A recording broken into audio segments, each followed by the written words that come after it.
Dr. Glaude, I've been reading your new book, Democracy in Black, and I see that you centrally use the phrase, a human values gap. Can you talk about that gap to start off this panel? Sure. First of all, I'm so delighted to be in the historic Apollo on this extraordinary day. The value gap is really basic. You know, we talk about the achievement gap, we talk about the wealth gap, we talk about the empathy gap.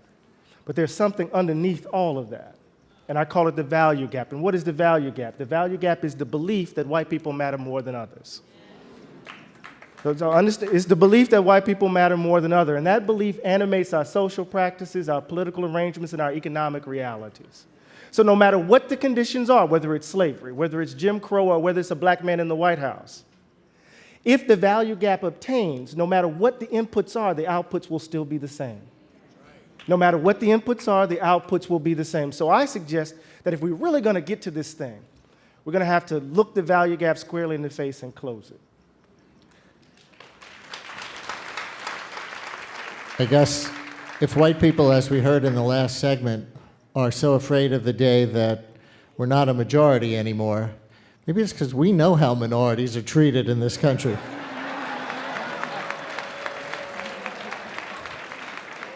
Ms. Diallo, you're very connected to Paris, the city of such conflict and devastation in the last year. If our title here is MLK's Two Americas, you've written about the two Frances that you see contributing to the rise of Islamist radicalism there. Where would you begin to enlighten the two Americas about the nature of the two Frances? First of all, I want to say that I'm really honored to be here as a French person. So I'm a journalist. I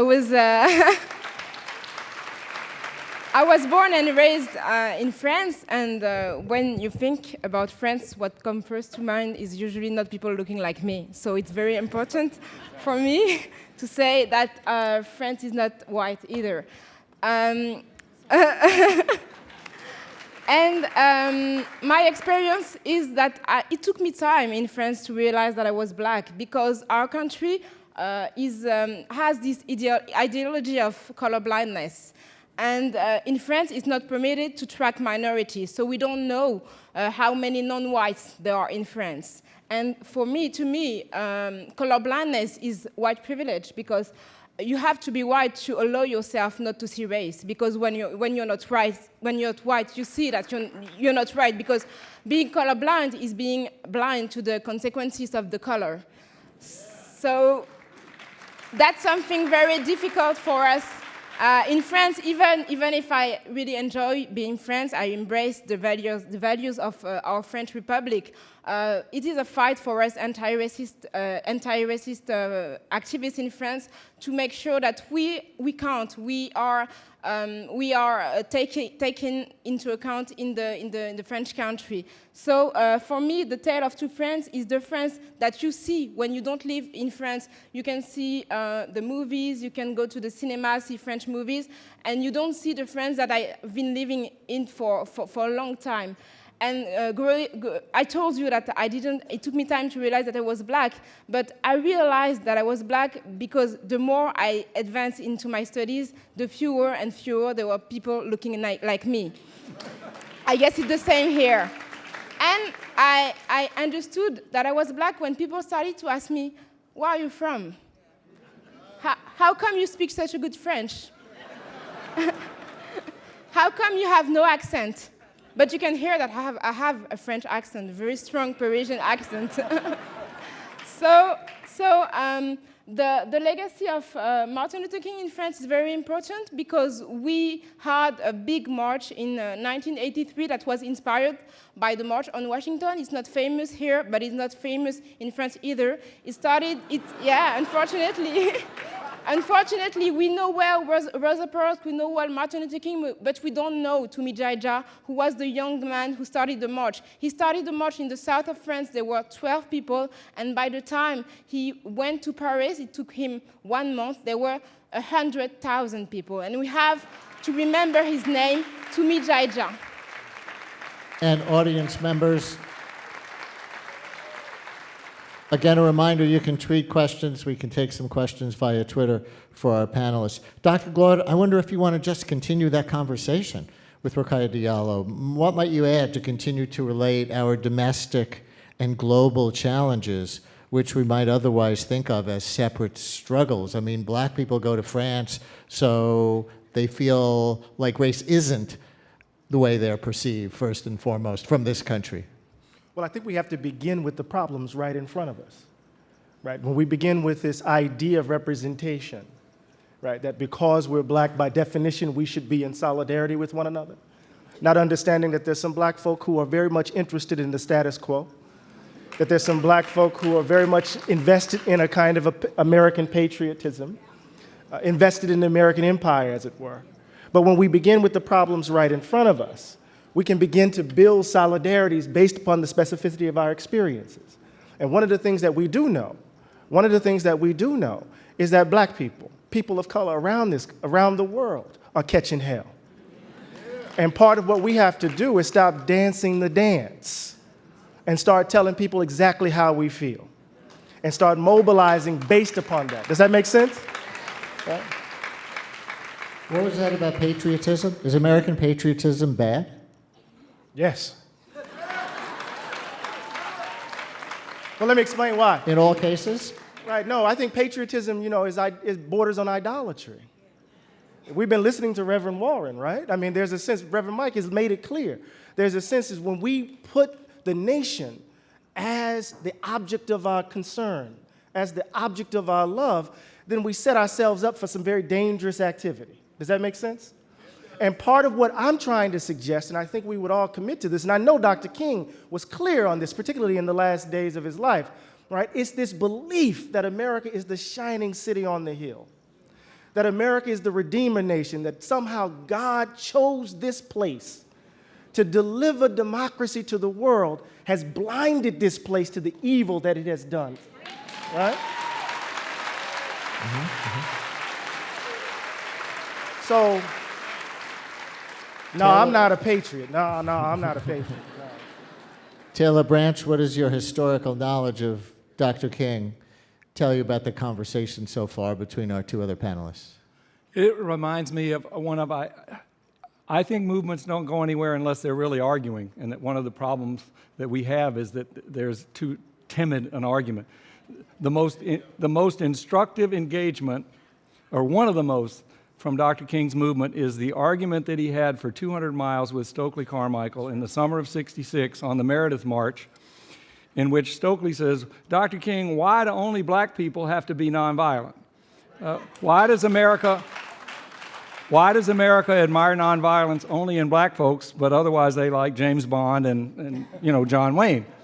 And Dr. King says, you're right, there's absolutely no justice that would require that black people be nonviolent. It is unfair to us. On the other hand, nonviolence is a leadership doctrine. We are ahead of white folks. If you define justice as votes and the promise, if you take the promise of equal citizenship and we the people seriously, it's about votes, and we're leading in that regard. We're still having that argument today about whether the essence of the democratic promise in the world is our soldiers or our creed. And nobody has that debate as openly and as the great irony to me was that Stokely told me that that's when he and Dr. King became friends. Arguing over that. You three don't need me very much. Ms. Diallo, do you want to just keep this going? Any response to that? I think that we are really lucky to have had in the history the reference such as Dr. King. And in France, black people tend to see the U.S. as a very fairyland for black people because you have a black president, you used to have a black attorney, and we don't have that in France, and we tend to idealize the U.S. So I think that we have to celebrate, of course, the memory of Martin Luther King, but we have to celebrate the memories of all the anonymous activists that made him able to lead the march on Washington, and they are not only here in the U.S. but also in France, in UK, in Africa, and we need to honor their names because we don't know them. And for me, being able to say the name of Tumi Jaija, who started our march in France here at the Apollo Theater in New York, is very important because nobody knows him in France, and he was erased from the history. And whenever we have a march on racism in France, we have the posters of Malcolm X, of Martin Luther King, and we don't have even our, Frantz Fanon used to be French. He was French.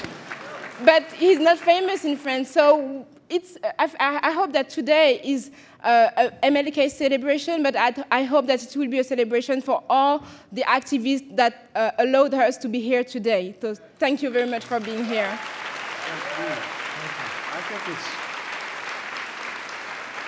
I think it's really important as we gather on this day not to disremember Dr. King.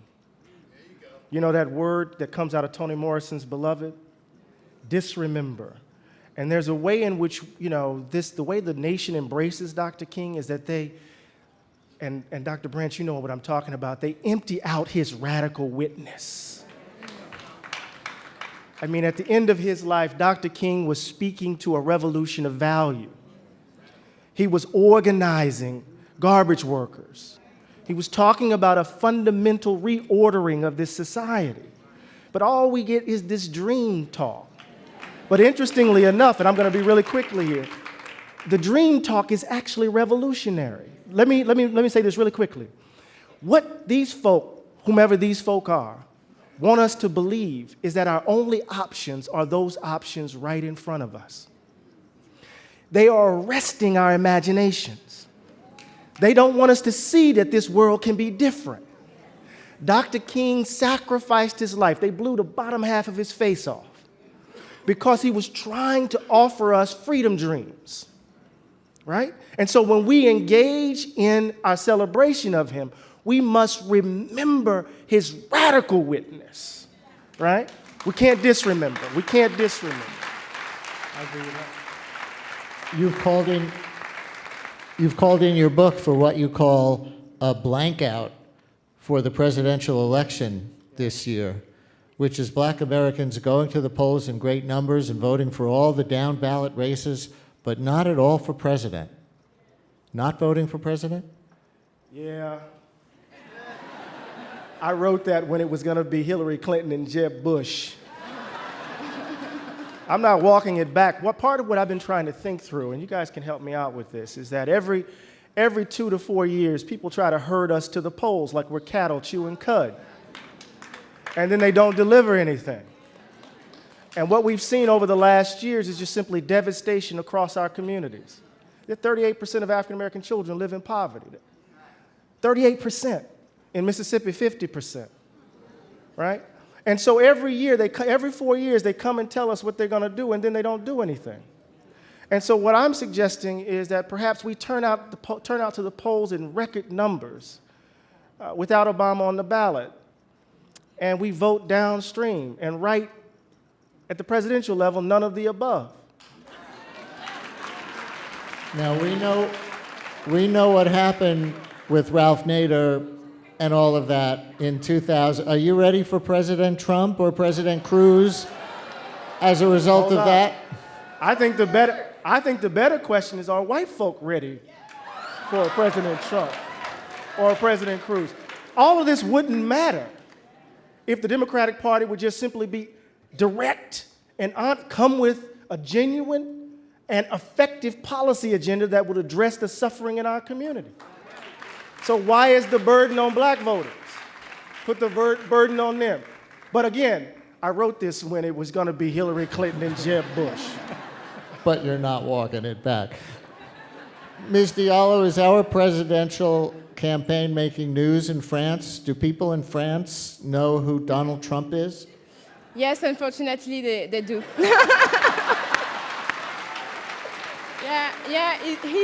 He's being the target of mockery by our media. Yeah, he has a slot in a TV show every day. Every day we're looking forward to see what Donald Trump has invented. So it's like, yeah, unfortunately we see the campaign through the declarations of Donald Trump. So I hope that In all seriousness, has his Muslim entry ban proposal found an echo in Europe?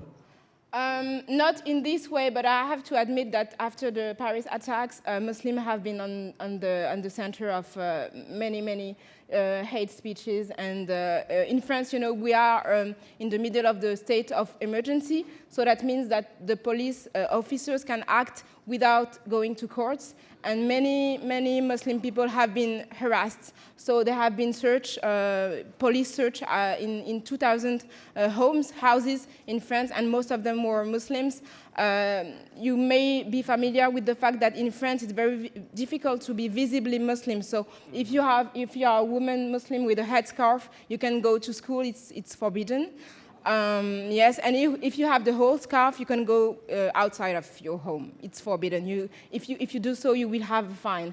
And there have been an evolution in the public discourse that may target a Muslim. We are not comfortable speaking about race in France, so we move it to culture and religion. So instead of saying Arabs, we say Muslims. But it means the same. People don't even know that there are black Muslims, and they target the discourse against Arab and try to make them invisible. So if you are visibly Muslim, if you have a beard, if you have a veil, if you have a kind of djellaba, that is the North African outfit, it's very difficult for you to find a job, to go even to use a public service.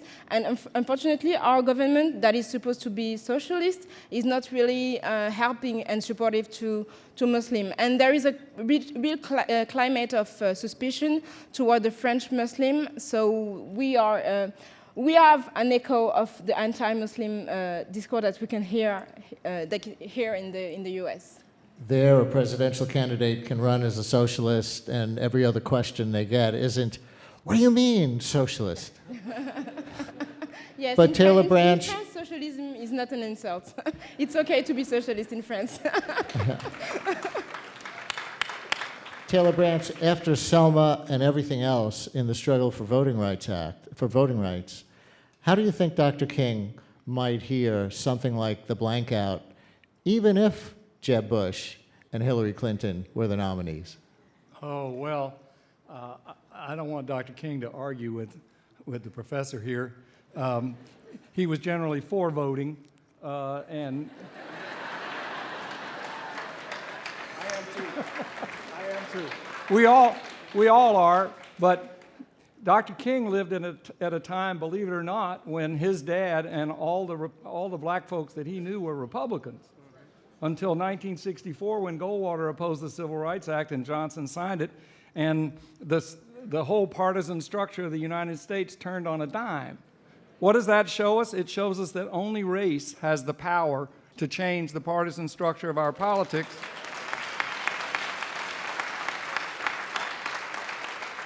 Nothing else has remotely that power, and yet we don't discuss gridlock or cynicism or anything. Nobody asks what are its underpinnings, because everybody knows the answer is going to be underneath it. You scratch it, it's going to come up with race, and so they don't do it. So we view race as an intrusion into our politics when it ought to be central. It's not all, but it's central to everything. And until we get over that, but it's not new to be evading it. I grew up in Atlanta. My textbook said that the Civil War had nothing to do with slavery. I mean, where race is involved, people can convince themselves of anything to maintain an innocent sense of command. I think, really quickly, I think the way in which we need a strategy for the streets, a strategy for the courtroom, and a strategy for the ballot box. How we vote, I think, needs to be in alignment with what's going on in the streets. Yep. And what I think is what we need in this country is democracy in black. And what is democracy in black? It is the efforts and actions of black people alongside others to make real the idea that this is a country of the people, for the people, and by the people. Amen. Amen. That's what it's all about. Eddie Glaude, Rokhaya Diallo, Taylor Branch.